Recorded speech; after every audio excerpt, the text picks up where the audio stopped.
గ్రామాలకు సంబంధించి కావచ్చు, అవి ఆల్రెడీ మేనిఫెస్టోలో పెట్టినాం. ఖచ్చితంగా దాన్ని తీసుకొస్తామని చెప్పేసి మేము ఆల్రెడీ మేనిఫెస్టో వెల్లడించి ఖచ్చితంగా తీసుకొస్తాం. అదే కాకుండా తెలంగాణ రాష్ట్రంలో భారతీయ జనతా పార్టీ మీరు చూస్తా ఉన్నారు. గుజరాత్ కి ఇచ్చినట్టు తెలంగాణకు బుల్లెట్ ప్రూఫ్ ఇవ్వలేదు, ఉత్తరప్రదేశ్ కి ఇచ్చినట్టు ప్రత్యేక నిధులు ఇవ్వలేదు. తెలంగాణకు తీవ్ర అన్యాయం చేసిందే భారతీయ జనతా పార్టీ. అదే కాకుండా ఓబీసీల విషయంలో నరేంద్ర మోడీ గారు ఏమన్నట్టు నేను ఓబీసీ అని మాట్లాడుతాం. అసలు ఉత్తరప్రదేశ్ లోకల్ బాడీ ఎలక్షన్ జరిగితే ఒక విషయం కౌశిక్ గారు, కేంద్రాన్ని గత ప్రభుత్వం అంటే బీఆర్ఎస్ ప్రభుత్వం ఏది అడగలేదు. వచ్చిన ప్రోటోకాల్ ప్రకారం లేదంటే మర్యాద పూర్వకంగానే ప్రధాని సభలకు కానీ లేదంటే ఇన్వైట్ చేయడానికి కానీ వెళ్ళేవారు కాదు. తలసాని వెళ్ళేవారు, రిసీవ్ చేసుకునేవారు, లేదంటే గవర్నర్ వెళ్ళేవారు, వచ్చేవారు. ఇవన్నీ చూస్తున్నాం. సో ఇది జరగకి కేంద్ర రాష్ట్ర ప్రభుత్వం అది సఖ్యత లేకపోవడం వల్ల ఏవి రాలేదు అనేది గతంలో మీరు కూడా చెప్పున్నారు. ఇప్పుడు మీరేం చెప్తున్నారు? ఢిల్లీకి వెళ్తున్నారు, మాట్లాడుతున్నారు, మేము ఏది అడిగితే దానికి సానుకూలంగా స్పందన వస్తోంది. నేషనల్ హైవేస్ సంబంధించి కానీ, రోడ్స్ సంబంధించి కానీ, అనేక ప్రాజెక్ట్స్ సంబంధించి కానీ ఓకే అని చెప్పి కేంద్ర ప్రభుత్వం చెప్తుంది అన్నప్పుడు మరి ఈ ఈక్వేషన్ కి దానికి ఇక్కడ పొంతం లేకుండా పోతుంది కదా మేడం. ఇప్పుడు 2014 నుంచి 2022 వరకు భారతీయ జనతా పార్టీ తెచ్చిన ప్రతి బిల్లుకు మద్దతు ఇచ్చింది బీఆర్ఎస్ పార్టీ. మీరు చెక్ చేసుకుని 2014 జరిగినట్టు రాష్ట్రపతి కావచ్చు, ఉపరాష్ట్రపతి కావచ్చు, రాజ్యసభ వైస్ చైర్మన్ కావచ్చు, త్రిపుల్ తలాక్ కావచ్చు, 370D ఆర్టికల్ కావచ్చు, రైతు నల్ల చట్టాలు కావచ్చు, డిమానిటైజేషన్ కావచ్చు, అన్ని బిల్లులకు మద్దతు ఇచ్చిందే BRS party. BRS party Bharatiya Janata party మద్దతు ఇచ్చి ఆ mission Kakatiya mission Bhagiratha opening కు మన గజ్వెల్ కు వస్తే నరేంద్ర మోడీ గారిని పల్లెత్తి మాట అనకుండా ఒక్క రూపాయి కూడా మీ సహాయం అవసరం లేదని చెప్పేసి కేసీఆర్ గారే నరేంద్ర మోడీ గారు చెప్పడంతోటి మీ దీవెనలు మీ ఆశీస్సులు ఉంటే చాలని చెప్పడంతో భారతీయ జనతా పార్టీ తెలంగాణ రాష్ట్రానికి తీవ్ర అన్యాయం చేసిన మాట వాస్తవం.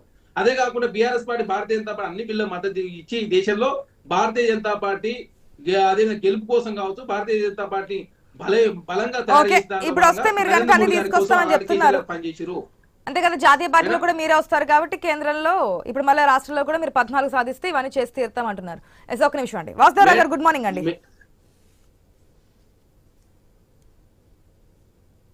హలో, మ్యూట్ లో ఉన్నారు సార్. Good morning sir. మనం చూస్తున్నాం దాదాపుగా ఇంతకుముందు నేను చెప్పిన విధంగా బీజేపీ అగ్రనాయకులు అంటే రాష్ట్రం మీద ఆ రాష్ట్ర అధ్యక్షుల కంటే ఎక్కువగా మనకి కేంద్ర పెద్దలే పర్యటనలు, సభలు, సమావేశాలు, కార్నర్ మీటింగ్లు ఇవన్నీ కూడా మనం చూస్తున్నాం. గల కారణం ఏంటంటే తెలంగాణ మీద ప్రత్యేక ఫోకస్ పెట్టారు, లేదంటే ఎక్కడో గతంలో అంటే అసెంబ్లీ ఎలక్షన్స్ లో ఉన్నటువంటి ఎంపీలు ఓడిపోయారు కాబట్టి ఈసారి ఆ ఎంపీ స్థానాన్ని కైవసం చేసుకోవడానికి ఆయా నియోజకవర్గాల్లో ఎక్కువగా ఫోకస్ పెట్టారనేది వినిపిస్తోంది. ఫస్ట్ దాని గురించి క్లారిటీ ఇవ్వండి, తర్వాత ఆర్ఆర్ ట్యాక్స్ గురించి, రిజర్వేషన్ల అంశానికి సంబంధించి ఇవన్నీ మాట్లాడదాం. భారతీయ జనతా పార్టీ ఒక జాతీయ పార్టీ. మనందరికీ తెలుసు, కాంగ్రెస్ పార్టీ ఈ దేశాన్ని దాదాపు 6 శతాబ్దాలుగా పరిపాలించింది కాంగ్రెస్ పార్టీ. ఇంతకుముందు కౌశిక్ గారు చెప్పినట్టుగా బ్రదర్ కౌశిక్ చెప్పారు, ఏమి అభివృద్ధి లేదు మరి 60 సంవత్సరాల నుంచి పరిపాలించింది మీరు దాన్ని తీసుకొచ్చి ఈ రోజు ఈ పరిస్థితికి వస్తే 10 ఏళ్ళు అట్లా మొత్తం మారిపోదు కదా, లేదు కదా. 60 ఏళ్ళు దాదాపు మీరు పరిపాలించారు. ఆ తర్వాత మధ్యలో కొంత కేసీఆర్ గారు, కొంత టీడీపీ పరిపాలించింది. మరి 10 ఏళ్ళు మీరు అందరూ చేసి 60 సంవత్సరాలు 6.5 దశాబ్దాలుగా ఆల్మోస్ట్ ఈ స్టేట్ మొత్తం ఇంతవరకు పరిపాలన వాళ్లే కదా.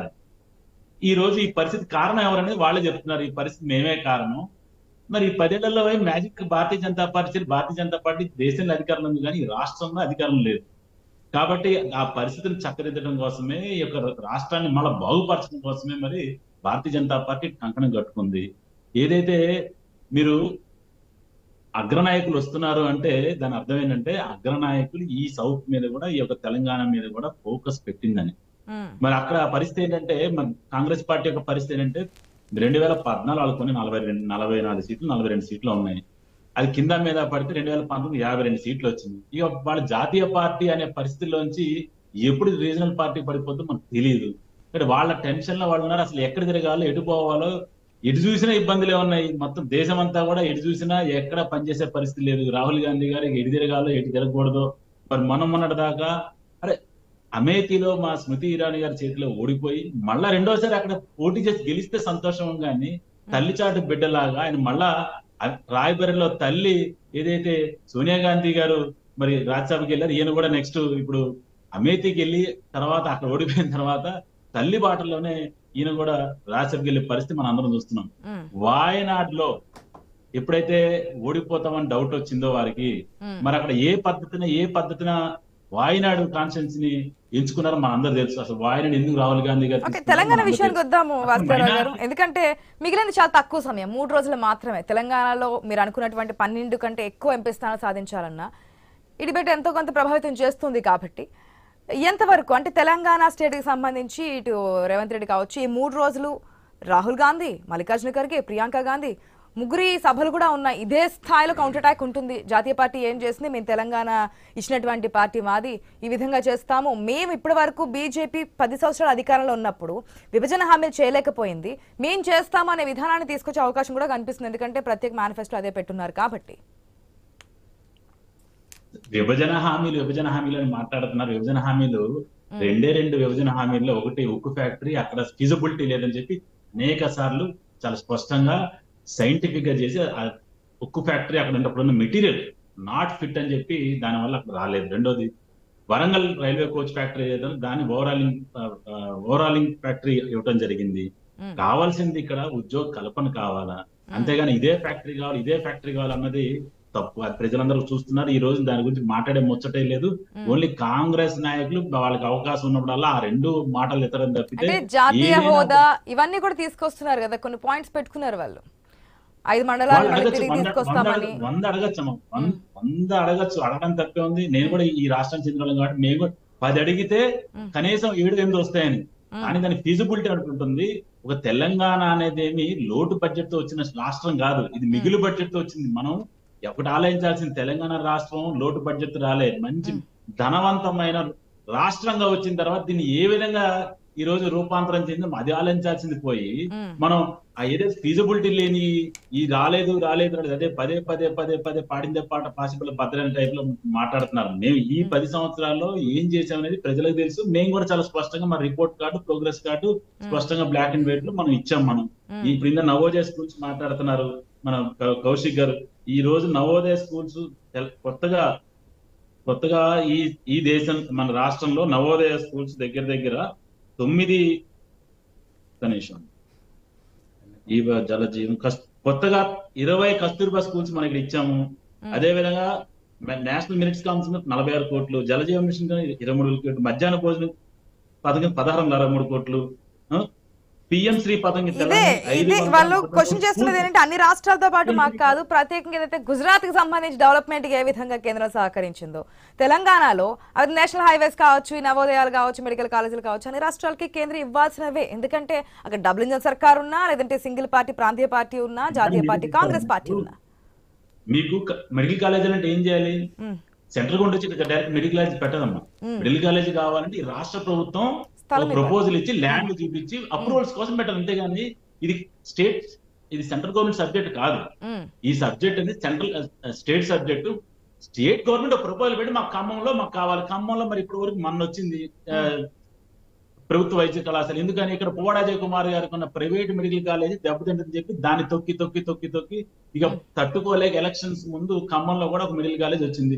దాని బాధ్యత మేం కాదు, మీరు మీ ప్రపోజల్ ఇన్ని పెట్టాము మాకు ఇవ్వలేదని మీరు వైట్ పేపర్ ఇమ్మని చెప్పండి. కాంగ్రెస్ ప్రభుత్వం ఉంది కదా, వైట్ పేపర్లు బాగా అలవాటు ఉంది కాబట్టి వైట్ పేపర్లు పెట్టి ఇన్ని మెడికల్ కాలేజీ కోసం మేము గత ప్రభుత్వం బీఆర్ఎస్ ప్రభుత్వం పెడితే ఈ కేంద్ర ప్రభుత్వం చెప్తే నేను దాని సమానం చెప్తాం. కానీ రాలేదంటే నేను తెచ్చి మీ ఇంట్లో పెట్టను, మీరు అడిగితేనే వస్తుంది. ఇప్పుడు కూడా మీరు ఇంతకుముందు రేవంత్ రెడ్డి గారు చెప్పారు, అంతకుముందు బీఆర్ఎస్ ప్రభుత్వ నాయకులు ఎప్పుడు కూడా కేంద్ర ప్రభుత్వ సఖ్యత లేకపోవడం రాలేదు. ఈ రోజు మేము సఖ్యతగా ఉన్నాం కాబట్టి మాకు సానుకూలంగా స్పందిస్తున్నారని చెప్పేది వాస్తవం. ఇప్పుడు కూడా చెప్తున్నాం, మీకు ఏమేమి పెండింగ్ ఉన్నాయో మీరు వైట్ పేపర్లు సిద్ధహస్తులు కాబట్టి అది కేంద్రం నుంచి మాకు రావాల్సి ఉందని చెప్తే దానికి సమానం చెప్పడానికి సిద్ధంగా భారతీయ జనతా పార్టీ. అసలు మీరు నిన్న మోదీ చెప్తూ ఉన్నారు అసలు బీఆర్ఎస్ కనుమరుగైపోయింది, ఇంకా అసలు తెలంగాణ స్టేట్ లో కనిపించే ప్రసక్తే లేదు, 2 జాతీయ పార్టీల మధ్య పోటీ ఉంటుంది అంటూ కాంగ్రెస్ పార్టీ మీద వ్యంగ్యాస్త్రాలు చేశారు. ఓకే, ఏదైతే బీజేపీ నేతలు బీఆర్ఎస్ పని అయిపోయిందని లేదంటే కాంగ్రెస్ పార్టీ చెప్తుందో దాని కౌంటర్గా అటు కేసీఆర్ కావచ్చు, ఇటు కేటీఆర్ కావచ్చు, హరీష్ రావు కావచ్చు మాట్లాడుతూ ముందుకెళ్తున్నారు. ఏం చేసింది బీజేపీ గవర్నమెంట్? అసలు ఓటు అడిగే హక్కే లేదు వీళ్ళకి. పెట్రోల్ డీజిల్ సంబంధించి గత 10 రోజుల నుంచి వారం రోజులు బట్టి డైరెక్ట్ గా క్వశ్చన్ చేస్తూనే ఉన్నారు కేటీఆర్, అడుగుతూనే ఉన్నారు. పెట్రోల్ డీజిల్ సంబంధించి ఎంత తిన్నారు, అదానికి ఎంత ఇచ్చారు, మన ట్యాక్స్ కట్టినంత కూడా అటు వెళ్ళిపోతుంది పనులకు సంబంధించి అని చెప్పి. ఇప్పటికీ అదే స్టాండా? బీజేపీ చెప్పినటువంటి స్టాండ్ ఒకటి కూడా రాదా బీఆర్ఎస్ కి? అందులో మాత్రం ఎటువంటి వాస్తవం లేదంటారా? చెప్పిన పూర్తిగా వాస్తవం అది. ఎందుకంటే బీఆర్ఎస్ ప్రభుత్వం కనుమరుగైపోవడానికి అంటే ఈసారి కనీసం బోని కూడా కొట్టదు. బీఆర్ఎస్ అనేది పార్టీ అనేది ఈ యొక్క రాష్ట్రంలో బోని కొట్టే పరిస్థితి ఉన్నాడు. ఎందుకంటే మీరు చూడండి, ఇది ఈ రోజున మా ఆంధ్రజ్యోతి ఆర్టికల్, ఇదే నామా నాగేశ్వర గారు మొన్న 2023 అసెంబ్లీ ఎన్నికల వరకు భారతీయ జనతా పార్టీ ఏం చేసింది అది ఇప్పుడు గాడిగుడ్డు చెప్పి ఇప్పుడు 50,000 కోట్ల రూపాయలు ఇక్కడ రాశారనమాట. 50,000 కోట్ల రూపాయలతో జిల్లా అభివృద్ధి చేశాను. చూడండి, 50,000 కోట్ల రూపాయలతో ఈ జిల్లా అభివృద్ధి చేశామని ఇప్పుడు చెప్తున్నారు. మొన్నటి దాకా ఇప్పుడు ఇదే నామా నాగేశ్వరరావు ఈ భారతీయ జనతా పార్టీ ఏం చేయలేని చెప్తున్నారు. అదే విధంగా మన కాంగ్రెస్ వద్దులు గాడిగుడ్డు ఏదో చెప్తున్నారు. దేని గుడ్డును కూడా సృష్టించి కళ్ళబల్లి మాటలు చెప్పి అలవకాని యొక్క హామీలు ఇచ్చి ఏ విధంగా అయితే వచ్చారు, ఈ రోజున అది చేయలేని పరిస్థితిలో గాడిదను మాట్లాడే ప్రయత్నం చేస్తుంది. ఇందాక చెప్పారు 100 కోట్లు ఎట్లా వస్తున్నాయి ఈ భారతీయ జనతా ఖర్చు పెడుతుంది. మీరు ఈ రోజు చూడండి, ఏ పేపర్లు చూసినా గత 3 రోజులుగా ఇదే తప్పితే వేరే అడ్వర్టైజ్మెంట్లే లేవు. మరి ఎక్కడి నుంచి వస్తున్నాయమ్మా? ఉన్నదే ఇప్పుడు మొత్తం దేశాన్ని ఫీడ్ చేయాల్సింది 2 రాష్ట్రాలు. కాంగ్రెస్ పార్టీ యొక్క ఎన్నికల ఖర్చు మొత్తం భరించాల్సింది 2 రాష్ట్రాలు, ఒకటి కర్ణాటక, ఓ పక్క తెలంగాణ. మొత్తం ఉన్న 28 రాష్ట్రాలు యూనియన్ టెరిటరీ మొత్తాన్ని కూడా ఈ రోజున ఈ 2 రాష్ట్రాలే ఫీడ్ చేయాలి. కాబట్టి ఆర్ఆర్ ట్యాక్స్ ఏదైతే బీజేపీ అడ్వర్టైజ్మెంట్స్ ఇవ్వట్లేదంటారా? బీజేపీ ఖర్చు చేయట్లేదా ఎలక్షన్స్ కి? ఏమా బీజేపీ ఖర్చు చేయట్లేదు ఎలక్షన్స్ కి? మేము బాజాప్తుగా ఎలక్ట్రల్ ఫండ్స్ మీకు ఇచ్చారు కదా, మీకు స్పష్టంగా ఇచ్చారు కదా, మేము తీసుకున్నాము. ఇప్పుడు ఇంకో విషయం మీరు మాట చెప్పారు కాబట్టి ఈ ఎలక్ట్రల్ ఫండ్స్ గురించి ఒక చిన్న మాట చెప్తాం. మన మోదీ గారు కూడా చాలా స్పష్టంగా చెప్పారు. ఏదైతే ఈడీ రైడ్లు చేసి ఈడీ కంపెనీ నుంచి రైడ్ అయిన కంపెనీల దగ్గర భారతీయ జనతా పార్టీ తీసుకుందని చెప్పారో, ఆ 16 కంపెనీల నుంచి ఆ రైడ్స్ జరిగిన సమయంలో కేవలం 100 రూపాయల్లో 33% మాత్రమే భారతీయ జనతా పార్టీకి వచ్చింది. 100 రూపాయలు వాళ్ళు ఎలక్ట్రల్ బాండ్స్ తీసుకుంటే కేవలం 33 రూపాయలు మాత్రమే భారతీయ జనతా పార్టీ, మిగిలిన 67% ఈ ప్రతిపక్షాలకు వచ్చినాయి.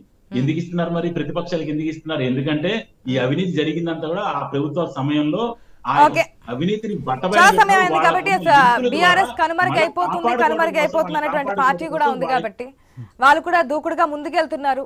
ప్రతి విషయంలో కూడా ఛాలెంజ్ చేస్తున్నారు. ఎమ్మెల్యే పదవులకు రాజీనామా చేస్తామని చెప్పి ఒకరు బీజేపీకి ఛాలెంజ్ చేస్తుంటే ఇంకొకరు కాంగ్రెస్ పార్టీ ఛాలెంజ్ చేస్తూ ఉన్నారు. మధు గారు గుడ్ మార్నింగ్ అండి. మధు గారు, 2 పార్టీలు ఇప్పటికీ స్టిల్ ఇంకా అదే కామెంట్ మీద ఉన్నారు. బీఆర్ఎస్ అసలు ఖాతా ఓపెన్ చేసే పరిస్థితే లేదు. ఉన్న 17 స్థానాలని ఒకటి ఎంఐఎం అని చెప్పి కాంగ్రెస్ పార్టీ అని చెప్పి అనుకున్నా, లేదు ఈసారి హైదరాబాద్ కూడా మేమే స్వీప్ చేస్తామని చెప్పి బీజేపీ అనుకున్నా. 12-14తో పోటీ పడుతున్నారు. మీదేవి అటు ఇటు వచ్చే అవకాశం ఉంది, కానీ బీఆర్ఎస్కి అసలు హోపే లేదు ఈసారి అని చెప్పి మాట్లాడుతున్నారు. నేను రేవంత్ రెడ్డి కూడా